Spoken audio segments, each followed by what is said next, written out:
hello लोगोफोर खुलुमबाय नोंथांमोनखौ गिबियावनो बयखौबो चेनेलाव बरायना लाग्रोनाय जाबाय नोंथांमोननि थाखाय दिनै मोनसे गोनांथार भिडिअ लाबोनाय जादों लोगोफोर आं नोंथांमोननिसिम बे भिडिअनि गेजेरजों स्कुटिनि एप्लाइ खालामनायनि बागैनो खोन्थाहरनो सानदों जायफोर नोंथांमोना देग्लाय हायार सेकेन्डारियाव मोजां पार्सेन्टेज लानानै पास जानाय दा नोंथांमोना स्कुटिनि थाखाय एप्लाइ खालामनो हायोसै दा बेनिखायनो बेसेबां पार्सेन्टेज गोनां नोंथांमोना स्कुटिनि थाखाय एप्लाइ खालामनो हागोन नोङो हिनजावसायानो जा हौवासायानो जा दा बेखौ आङो नोंथांमोननिसिम बे भिडिअनि गेजेरजों खोन्थाहरनो सानदों आरो बेजों लोगोसेनो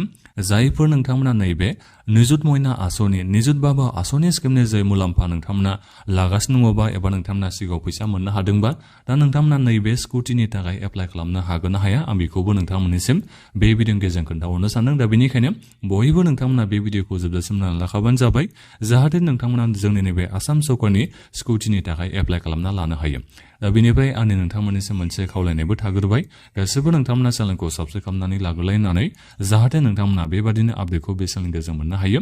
दा नोंथांमोना नुदों जानो हागौ नै बे जोंहा पाब्लिक नटिसआ ओंखारना फैखाबायानोसै दा जोंहा एप्लाइ खालामना जागायजेनबाय दा एप्लाइ खालामनायनि डेटफोरखौबो आं खोन्थाहरनो सानदों दा नोंथांमोना नुदों जानो हागौ नै जुलाइनि 29 थारिखनिफ्रायनो जोंहा अनलाइन एप्लाइ खालामनाया जाबाय जोंहा लास्ट डेटआ जाहैबाय एप्लाइ खालामनायनिया आगस्टनि 21 थारिखआव जोबगोन दा बेनिखायनो बयबो जायफोर नोंथांमोना एलिजिबल नोंथांमोना एप्लाइखौ गोख्रैनो खालामना लानो नांसिगोन दा बेनिफ्राय नोंथांमोननिसिम लिस्टखौबो जोंहा होनाय जागोन जेनेबा जायफोर नोंथांमोना सेलेक्ट जाबाय दा नोंथांमोननि माबाखौ लिस्टखौ होनाय जागोन जाहैबाय दा बे जाहैबाय प्रभिजनेल लिस्ट जागोन बेखौ जोंहा आगस्टनि 25 थारिखआव होनाय जागोन जाहैबाय दा बिनि उनाव नोंथांमोना माखासे अबजेक्सन होनांगौ जायोबा क्लेम्स नोंथांमोना खालामनांगौ जायोबा जेनेबा सोरनियाबा नोंनि नामा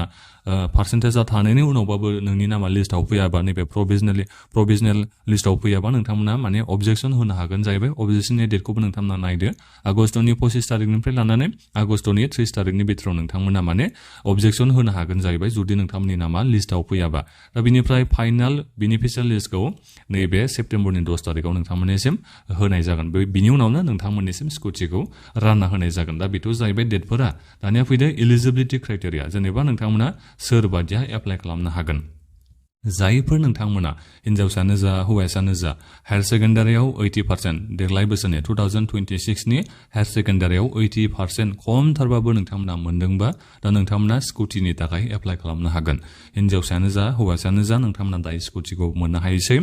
खमथारबाबो बेसेबां पार्सेन्टेजआ थानाय जानांगोन 80% अब्लानो नोंथांमोना स्कुटिखौ मोननो हाबाय दा 80% मोजांबाथ' 80%नि बाराबाथ' मोनखाजोब्बायानोसो नङा होमबा खमथारबाबो जाहैबाय 80% नोंनियाव दंबाबो नोङो स्कुटिखौ मोननो हागोन दा बेथ' जाहैबाय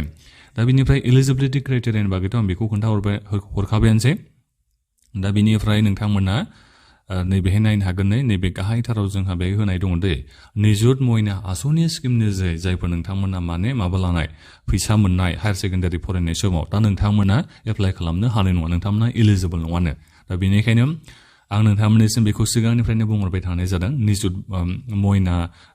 निजुत बाबु आसनि बेबायदिनो स्किमनि नोंथांमोना मुलाम्फा लायोबा नैबे स्कुटिनि थाखाय एप्लाइ खालामनो हानाय नङा होननानै आं नोंथांमोननिसिम सिगांनिफ्रायनो बेखौ बुंहरबाय थानाय जाखादों दाथ' ओरैनो सरकारा बेखौ बुंदों जोङो एसे उनाव निजुत बाबुनि आसनि निजुत मयना स्किमनि मुलाम्फाखौ लाबाबो जोङो स्कुटिनि थाखाय मुलाम्फाखौ होगोन एबा स्कुटिखौ जोङो होगोन बेबायदि खालामगोन जों उनाव होननानैथ' नोंथांमोननिसिम बाथ्राखौ बुंदों नाथायबा जायफोर नोंथांमोना देग्लाय बोसोरनि थाखाय एप्लाइ खालामनो नागिरदों दा देग्लाय बोसोरावथ' बेबादि जाथ'वाखै नालाय निजुत मयनायानो जा निजुत बाबुआनो जा बे स्किमनि मुलाम्फाखौ नोंथांमोना लाबाबो जे नोंथांमोना माने नैबे स्कुटिनि थाखाय एप्लाइ खालामनो हागोन जोंहा बेबायदि गाइडलाइन्सआवनो होनानै दोननाय गैया दा बेनिखायनो आं बेखौ नोंथांमोननिसिम दायो बे भिडिअनि गेजेरजों खोन्थाहरनाय जाबाय नोंथांमोना जायफोर निजुत मयना स्किमनि मुलाम्फाखौ लादोंबा नोंथांमोना नैबे स्कुटिनि थाखाय एप्लाइ खालामनो हानाय नङा दा बेनिखायनो जेब्लाबो जायफोर हायार सेकेन्डारि दायो फरायगासिनो दङ एबा नैबे 2026 नि फेब्रुवारि मासाव जायफोर नोंथांमोना हायार सेकेन्डारि फाइनाल एग्जामखौ होगोन दा नोंथांमोनाबो बेखौ सानना लाखाबानो जाबाय निजुत मयना आसनि स्किमनि जाय नोंथांमोना मुलाम्फाखौ लादोंबा एबा निजुत बाबु आसनि स्किमनि जाय नोंथांमोना मुलाम्फाखौ लादोंबा नोंथांमोना स्कुटिनि थाखाय एप्लाइ खालामनो हानाय नङा दा बेखौ नोंथांमोना बे भिडिअनि गेजेरजों मिथिनो हाबाय जानो हागौ ओरैनोथ' निजुत बाबु आसनि स्किमा जोंहा थांनाय जानुवारिनिफ्रायसो जोंहा बे इमप्लिमेन्ट जादों दा बेनिखायनो बेहाय निजुत बाबु आसनिखौ इनक्लुड खालामथ'वाखै मानो होनोबा दाख्लैबावसो बेखौ माबादों नालाय आरो सोर बांसिन फरायसाफ्रानो मुलाम्फाखौथ' मोननो हाखायाखै जायफोर थांनाय फेब्रुवारि मासाव माने हायर सेकेन्डारि फाइनाल एग्जामखौ होनाय निसय बिथांमोना नैजोरबाबो आसनि स्किमनि मुलाम्फाखौ मोनाखै जानो हागौ दा जिखियानो जाया मानो नोंथांमोननिसिम आं बेखौ दायो खोन्थाहरनाय जाबाय सोरबादिया नोंथांमोना मुलाम्फाखौ मोननो हागोन बिनि बागै दा बयबो नोंथांमोना एप्लाइखौ खालामदो आं नोंथांमोननिसिम भिडिअनि डिसक्रिपसनाव एप्लाइ खालामनाय लिंकखौ होनानै दोनदों डेटफोरखौ नोंथांमोना मिथिना मोनजोबखाबाय गासिबो नोंथांमोना एप्लाइखौ खालामलायनानै लाबानो जाबाय आरो मोजाङै नोंथांमोना एप्लाइखौ खालामनो थाखाय आं खावलायहरनाय जादों जाहाथे नोंथांमोना स्कुटिखौ मोननो हायो दा बेखिनियानोमोन माबाफोर नोंथांमोना सोंनांगौ दङबा भिडिअखौ बक्सआव नोंथांमोना कमेन्ट खालामना सोंहरदो आरो बे भिडिअखौ नोंथांमोना बयनोबो लोगोफोरनो शेयार खालामना होबानो जाबाय जाहाथे जायफोर फरायसाफ्रा इलिजिबल जानानै दङ बिथांमोना स्कुटिनि थाखाय एप्लाइ खालामनो हायो दा बेखिनियानोमोन गोजोन्थों